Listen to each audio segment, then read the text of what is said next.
Tech trends like AI and return to office have clearly impacted how we show up at work. That's right, and we have some pretty big thoughts about those trends. One of those thoughts was that we should bring in an expert who actually knows what she's talking about. That's right, so we brought in Saira Mueller, who is the editor of Tech Brew, a morning brewing publication covering all things consumer technology.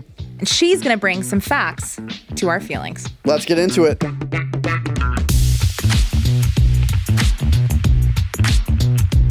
Saira, thanks for joining us in the Per My Last Email studio. Great to have you in today. Thank you for having me. I'm both very excited and a little bit scared. That's good. That's how we like all of our guests. Yep. A little bit of Just fear on edge. always makes the best content. And thank you for traveling so far from your desk right outside of our studio. It was really difficult. I know. That I don't know what it is in feet, Maybe. but that 5 meters Yeah. was If that.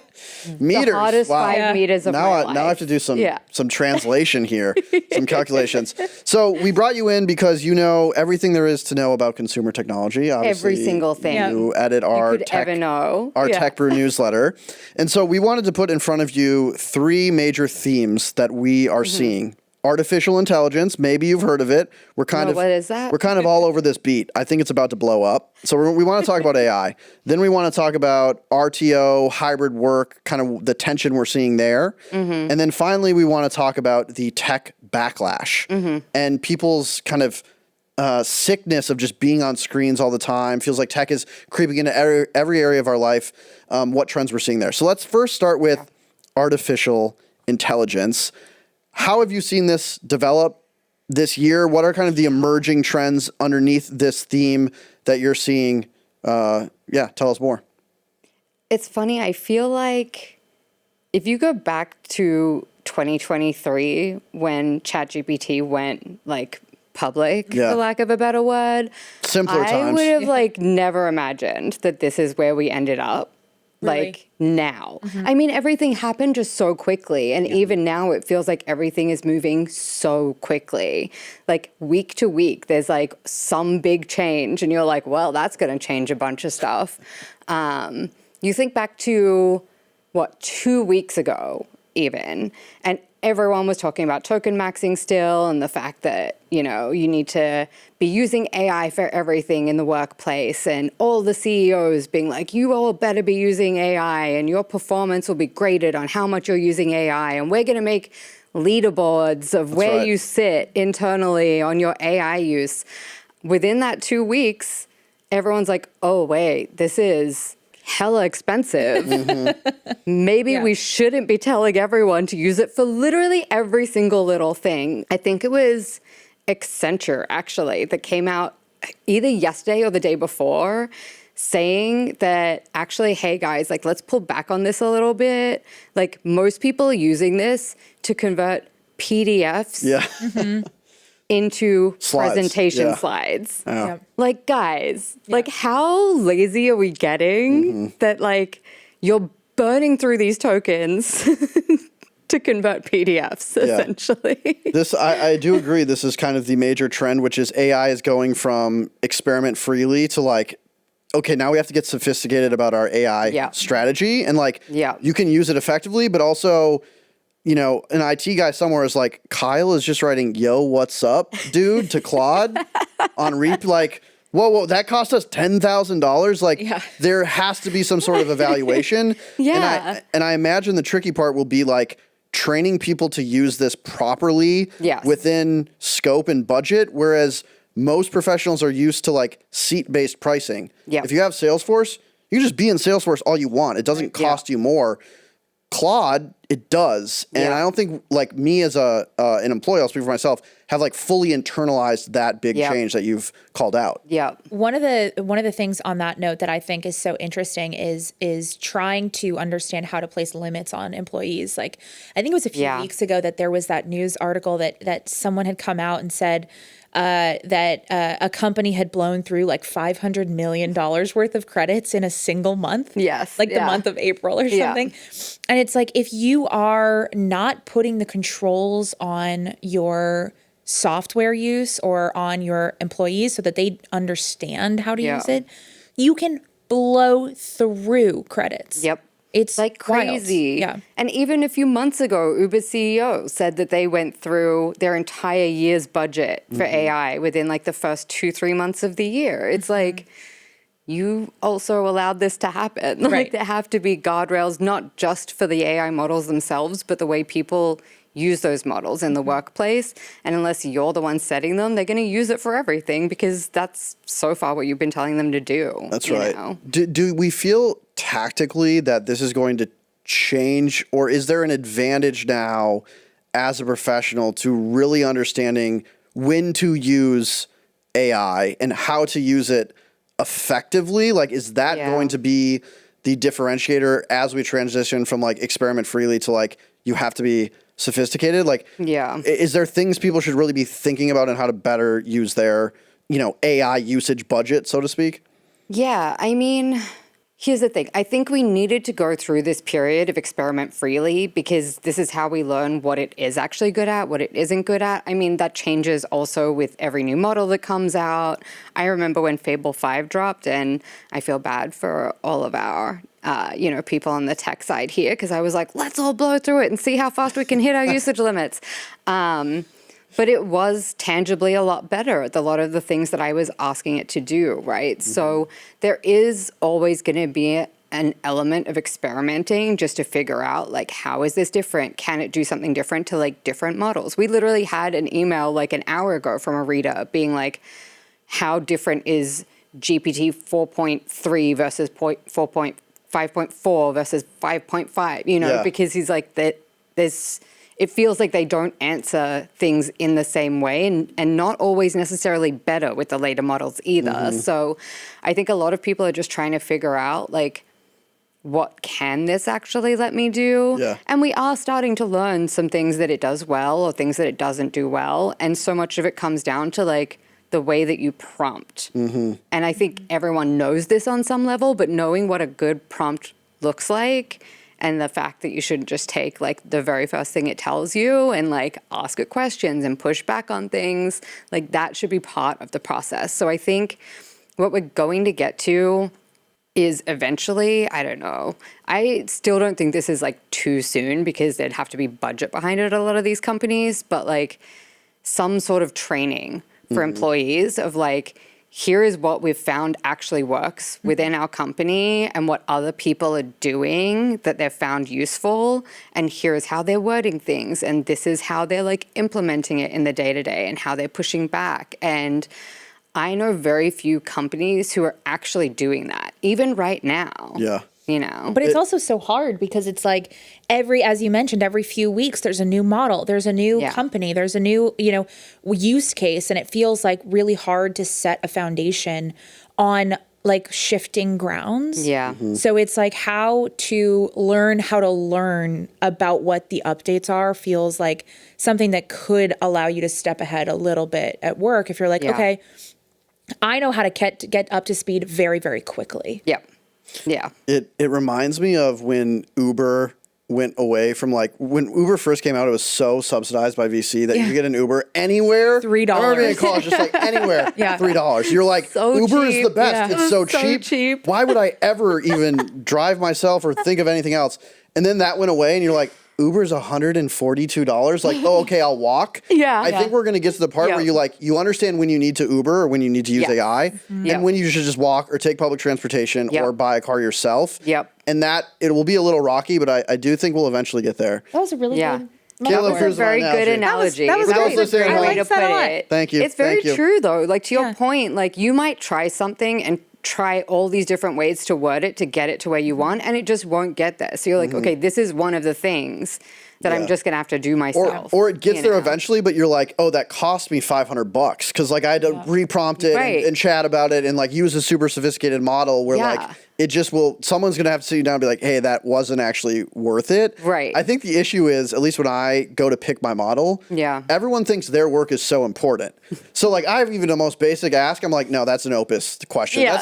I can't use Sonnet. That's for low-level bullshit. Like, this is really important, and it's like a recipe. Does anyone ever use haiku? You're right. I look down on people who use haiku. I'm like, I have what no kind of idea what you guys are talking about. These are the, for those listening, these are the different models that you can use in Claude. So like Opus is like the best model, but it burns through tokens faster, so it's more expensive. Yeah. So you should only use it for like very complex tasks. Yeah. Okay. There's cheaper models that like cost less, but they're not as good, but like they are very good at some of the easy stuff, but like you just assume like I can't use that. Like this is Opus level work. Okay, but and wait, I think that will change too. This is interesting then because again, clearly I've just outed myself as someone who doesn't use Claude very often. But there's a break in understanding how much you're using, right? Because you're not running out of credits. It's the company that is getting charged. So I'm not like, of course I'm going to use the best model for everything because I'm not paying for it. To some degree, but most of the time you have an admin and they can set usage limits per person. See. Okay. So for example, like I would constantly hit my limits when Opus 4.8 came out, and I would go to our tech people and be like, hey, and they'd be like, I'm sorry, no. And it's like, okay. And it tells you inside that like your usage resets in like 4 hours and you're like, no, I need to do this right now, you know? I understand. So you do, it does affect you. And then you've forgotten how to work without AI, so for 4 hours you're useless, and it's a scary spot to be. Exactly. I want to move on to the next topic, but I have one last question for AI, Saira. Is there a certain application, software that you've been most impressed by or that you find yourself using more than others in this category? Claude, for sure. I started with ChatGPT like many of us did, and honestly I think it was January this year that I made the official switch over on my personal account. It just seems to feel more natural in the way that it does things and gives a better response a lot of the time. I also just personally prefer Anthropic's ethos to AI, so I would much rather support that, you know? Makes sense. But I generally find Claude to be one of the better ones. But again, it also depends on what you're doing. For personal stuff, ChatGPT can be amazing. I've never used it for work, so I don't actually know what it's like in a work context, you know? Claude also has a cuter color scheme. That's very important. Claude does have a cuter color that nice scheme. orange. Yes. You know, feels good. Yeah. Let's move to RTO. Return to office. Return to office, hybrid work, remote work. Obviously, that's been a massive trend this year and probably since COVID is like the reshuffling in the new world order among those three dimensions. What are you seeing in this space? I mean, it's funny. I feel like it hasn't changed that much tech-wise since the pandemic, except for AI. And I think one of the biggest issues, unfortunately, with work from home that a lot of companies are talking about is the use of like shadow tech and shadow AI, you know? Like if you are not using like a company specific or company designated seat so that they can put guardrails on it. I see. And you're using your personal account for work purposes and putting in, you know, like sensitive data or things that shouldn't be in the AI, and you maybe don't have your permissions set up properly and you've turned off, you know, using your data for training purposes for these AI models. I feel like that's been one of the main reasons that a lot of companies have said like come back into the office beyond, you know, everything else more culturally. But in terms of tech, I feel like that's the biggest thing that I've heard about. It's so interesting because I've never even considered that. But of course, if you're at home, you can take your personal laptop out and just, you know, beep, bop, boop. And all of your company's sensitive data is like in Claude now without any guardrails. That is fascinating. I mean, have you seen any like specific companies talking about that concern, or is it more like just bubbling up at the surface now? I would say it's bubbling up. I can't off the top of my head think of specific companies, but a lot of the people at these companies that I've been talking to personally have just been like, like how do you even curb this? Right. And how do you know? Because how do you even know? Exactly. That's the problem. When you don't have that oversight, our AI overlords, our work overlords, it feels like we're in 1984 sometimes. How do you even know that they're doing this to be able to stop it? You know what I mean? Yeah. Whereas when you have people in offices or they're only allowed access to their work laptops or their work computers or whatever that is, you will automatically have those guardrails in place. I think that maybe speaks to a trend in this theme, which is, as always, the blurring between work and personal life based on the fact that we have hybrid work. Yeah. Well, hybrid work also means hybrid life, and we have remote work, but like then you're working in your living room. How much more personal could it get? Yeah. That there's always this maybe dark side to the flexibility and the freedom you have, whereas work and life become one. And we're seeing that in a literal example of like you're using your personal tools or your personal AI for work-related things. That's bad for the company, but also it's probably bad for you to not have that separation. Yeah. The other thing I think that's really interesting here that I think is going to, and maybe already has come to a head, is surveillance technology of remote employees, where before you had a very anecdotal understanding of what people were doing when they were in the office. Yeah. Okay, Jessica's here today, and like I see her hitting her keys, and like she asked a question, so she's probably being effective. Yeah. If you're working from home, there's no executive like oversight of what you're doing. Yeah. And one path could be, well, let's just review the output, but that would be simply too easy and make too much sense. So the other one is like, no, we have to know all of the inputs. Yeah. And I think what it was Meta that was recently doing the tracking. I knew this is where this was going. Of every single keystroke that's happening. Yeah. And what you found is people fucking hate that. Like, it's the worst work culture. It assumes this lack of no trustworthiness, that you're a child, that you're not just monitoring your outputs, but monitoring your inputs. Yeah. And I think like there is this tension between what executives want from remote workers and what people want from remote work. Yeah. And it's going to have to get solved one way or another. It's funny because I think the disconnect, honestly, is the way executives are thinking about remote workers. They assume that they're just sitting on their couch watching TV and occasionally like moving their mouse, and I'm sure there are people that do that. Like not us, but others. You're like, no, never me.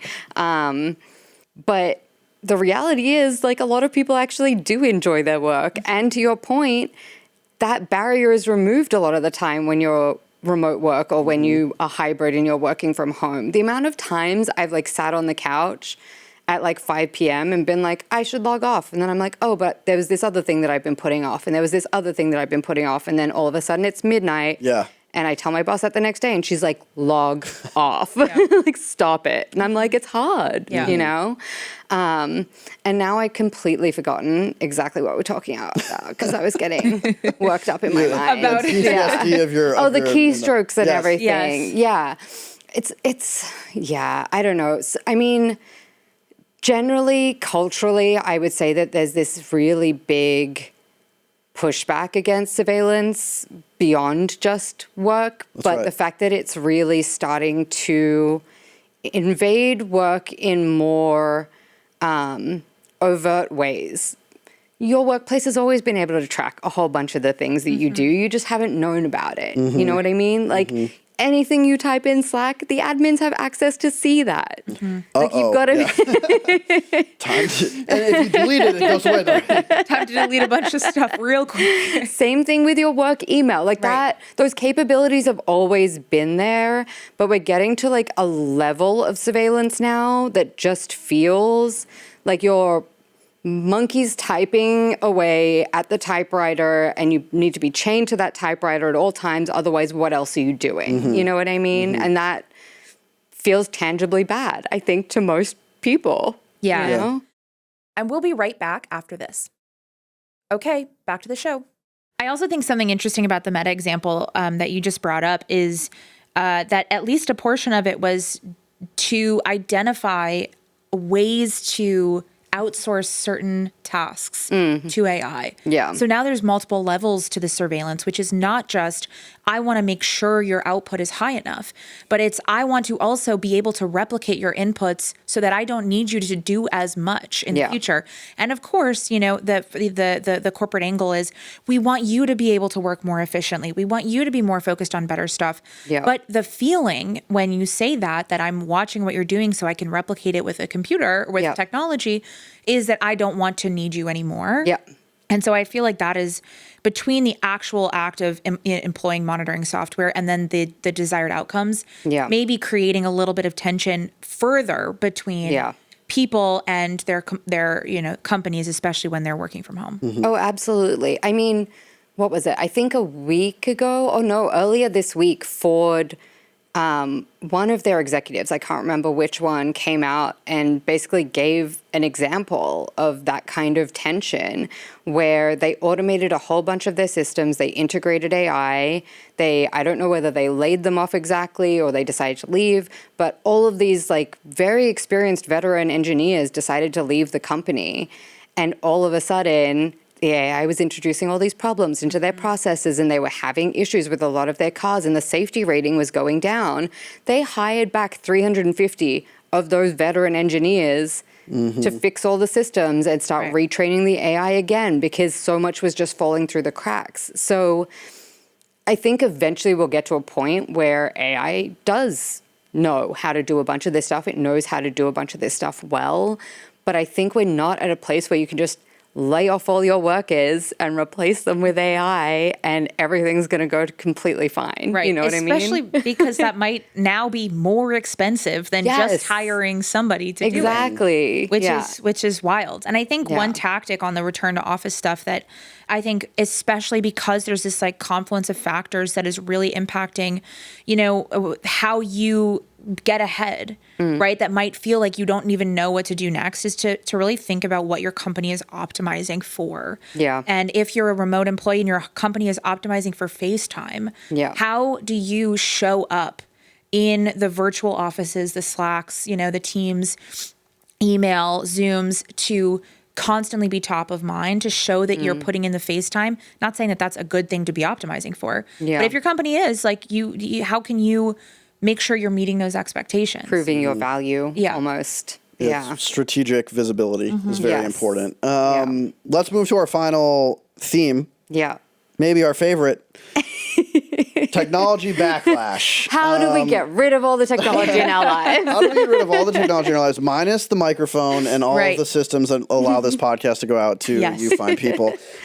So there's a study from Pew. Half of U.S. adults say AI is more concerning to them than makes them excited. Yeah. So the most seemingly omnipresent technology out there, more people are concerned about than excited about. I think everyone has a general sense that everything we do is on a screen, a laptop or a smaller screen or a bigger screen at your home. Like, this only thing that changes. Or on your smaller screen while watching bigger screen with medium screen next to you. Yeah. Literally. Like, it feels like there's just no way to escape it.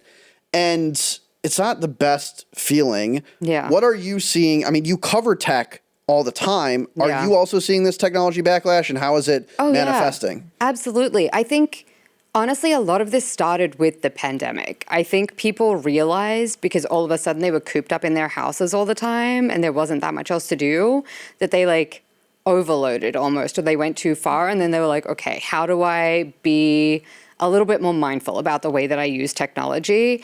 I mean, products that have come out since then, the brick. You guys have probably heard about the brick, right? Yeah. So many people I know have the brick. And I'm sure it's great. I haven't used it personally. My biggest problem is, like, I have to physically get up to break my phone. I'm too lazy. I'm just going to sit here. You know what I mean? That is unfortunately something I have discovered about myself, is I'm like, wow, if I have to, it's great because when I have to stand up to unbrick it, but I got to stand up to brick it first. You need like Uber Eats, but they bring a brick to your house. And, like, just like brick your phone for you. But then you wouldn't want to order it. So like you would need, it's tough. It's a vicious cycle. It's just will. It's just willpower. Who knew?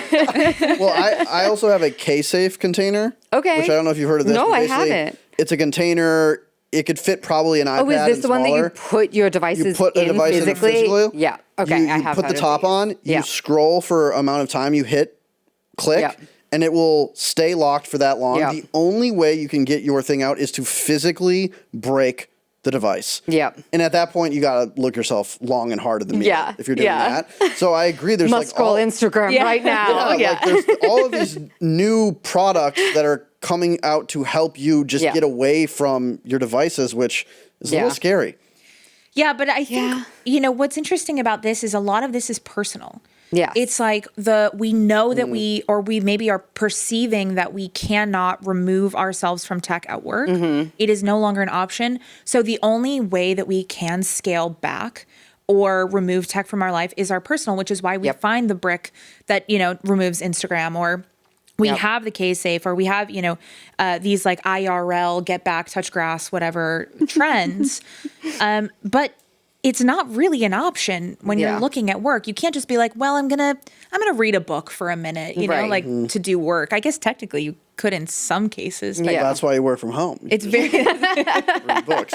I'm working. If you are like a white collar knowledge worker in tech, you cannot escape it. Obviously, if you're working construction, then you're using your hands and it's with a physical thing and not a digital one. I mean, but even in those cases, you don't want to come home and then just spend the rest of your afternoon tied to your device, 100%. Yeah.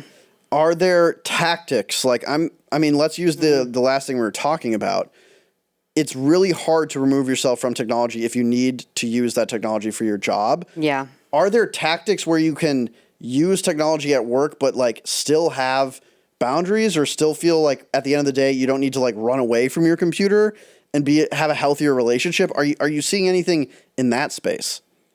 Honestly, not really. And if any of the viewers have figured this out, let me know, because I could use it myself. I mean, it also doesn't help being a tech editor. You have to be so plugged into tech all the time. Yeah, I haven't really seen that much work-wise, to be honest with you. I think that's something that's very hard to solve for. Like your point, Kaila, you have to be available on Slack a lot of the time. Yep. One of the things that I've done to just be a little bit more mindful about my time and when I'm available and when I'm not available is almost kind of a little bit more old school. And it's just physically blocking time on my calendar. Yeah. Yes. Which is great. That literally is one of the tactics I had written down. Yeah, exactly. I will literally end on certain days where I cannot stay late. I say I'm out of office from 5 p.m. on my calendar. So it will literally show in Slack, I am out of office during these times.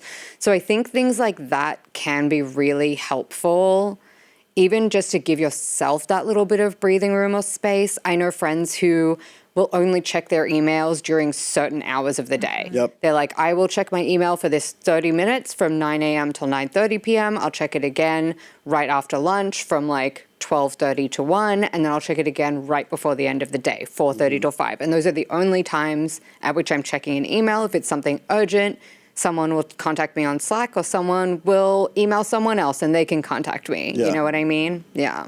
Can I make a prediction? Oh, yes. I think we're going to see the rise of single-use devices. Interesting. By that I mean your phone is a cell phone and a text messaging device and has Instagram and is a web browser and is insert basically anything at this point that it orders your food device. for you. Yeah. It's the everything device. Yeah. And I think that's what causes a lot of this anxiety is you just are on it all day because it kind of does everything. And so you can always go to it for something. Yeah. Whereas I think if I want to write, it's tough going to my computer because there's also Slack and then there's Spotify and then so you get distracted.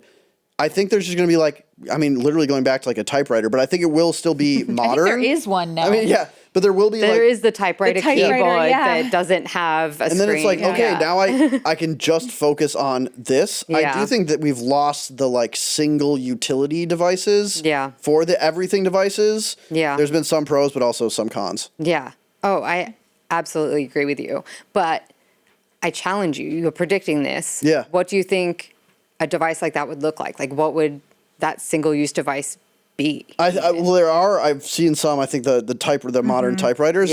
Maybe as for your writing team, it's write just on that. Yeah. Instead of having this device that is the world of distraction. Yeah. We think you're going to do your best work if you can just stay focused, and we want to remove distractions for you. And maybe the best companies, that's a perk. Is we found out how to get distractions out of your life, so you can do your best work here. Maybe there's something there. Okay, I have a pitch. Yes. Consider this.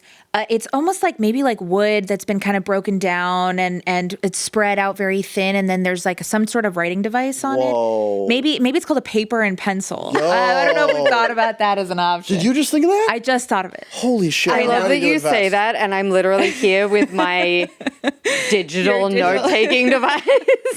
Honestly, that is a great example of a single-use, tech that is great. I will say that technically, but you could also like download your ebooks onto it if you want to read them. So it's like technically you can do two things. Technically, we're looking 5 or less. I'll count. Should we move to signal or noise? I think we should. Okay, so we're going to do a little game, Saira, called Signal or Noise, where Kaila and I will present you 2 new technologies, new products, new services we've come up with. We haven't invented them yet. We are pitching you, and you are our Mark Cuban / Barbara Corcoran Shark Tank. Yeah. Will you invest or will you not? So I need you to answer with signal, good, or noise, bad, and give a little context as to why. Okay. I'm happy. I mean, this is literally our tech review section we that are we do ripping every it from, Thursday. Yeah. From Tech Brew. Go subscribe now. So check that out. Kayla, you want me to start? I would love you to start. Okay, Saira, you've heard of farm to table. Oh, yes, But have you heard of wrist to desk? I'm introducing a new product that is an app on your Apple Watch. One of the most frustrating parts of being a professional is sometimes you get so busy you forget to order lunch. And then when you have to order it, there's so many options you get overwhelmed. Okay. Yeah. Well, with wrist to deck, it will take your blood sugar. It will analyze with AI based on the exact optimal food you should eat that day. That's so stupid. And then will automatically route that order to Uber Eats and be delivered at your desk at the time you set in advance. That's it. I'm terrified, but also would absolutely use this. Let's go. That Signal. I crazy. am so Signal. bad about remembering to eat That's what I'm lunch. saying. It solves a real pain point. And as someone with ADHD, even just the choice, the amount of choices I have, and then the amount of steps I have to go through to make something or order something, like it gets very overwhelming. So I get it. Deck, signal. I will say it checks your blood sugar and analyzes what you need is getting a little bit like biohacky. Yeah, I'm certainly. not opposed to it.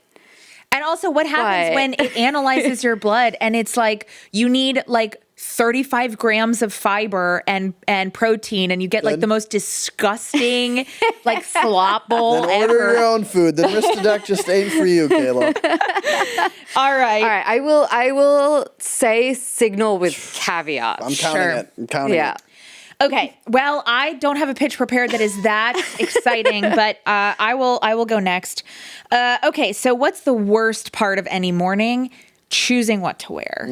Agreed. So my tech is the Clueless closet from that movie Clueless, but for work. It analyzes, we're doing a lot of analyzing. It analyzes your day's meetings and your events from when you wake up to when you come back home, and it plans out the perfect outfit with the appropriate level of formality. Ooh. So when Cosmopolitan magazine was saying these outfits go from day to night with just a little belt, that's what this does. Signal or noise? It's funny because the Clueless closet kind of already exists. No. In some way. It's this product that I think Google came out with, but you have to take photos of every single item of clothing you have to input it in the first place. So I don't know how many people are doing that. So your pitch is almost like a level above.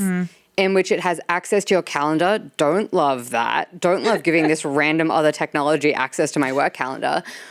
But I do always, to Kyle's pitch, love just not having to make decisions myself for things like this. So if it could analyze that for me and say, this specific top goes with this specific pants, this is where it is in your closet, go for it, I would be interested. Okay. Say it. Signal. It's a signal. I don't know. She seems like she's going to say signal, noise. Saira. I mean, I will say, I don't know. There's a lot of people I know, and I'm one of them, where I have a bunch of different outfits that I cycle through for work specifically that can kind of be appropriate for any level of whatever. So less relevant for me specifically. My feelings are not hurt if you say noise. I can see the use for other people. Okay. For me personally, especially because it's paired with my work calendar, I would say noise. But I could see it being useful broadly. I will go on record and say that's a pure signal to me. That got me hyped up. I love that Kyle. idea. So if you change everything about this pitch, it could be a signal. I loved your idea, except for the idea part. Okay, so except for all of the mass surveillance. Kaila, you're going real mass surveillance. I know, which is funny because that's totally not my vibe. Hilarious. Saira, super fun chatting with you. Thank you so much for joining for my last email. Me. Yeah, thank you so much. Kayla, should we roll the credits? Let's do it. Our producer is Michaela Heck. Our technical director is Uchenna Ogu. Jim Orso is our sound engineer. And our president is Devin Emery. This show is a production of Morning Brew. Thanks for listening, and we'll see you off the grid next week.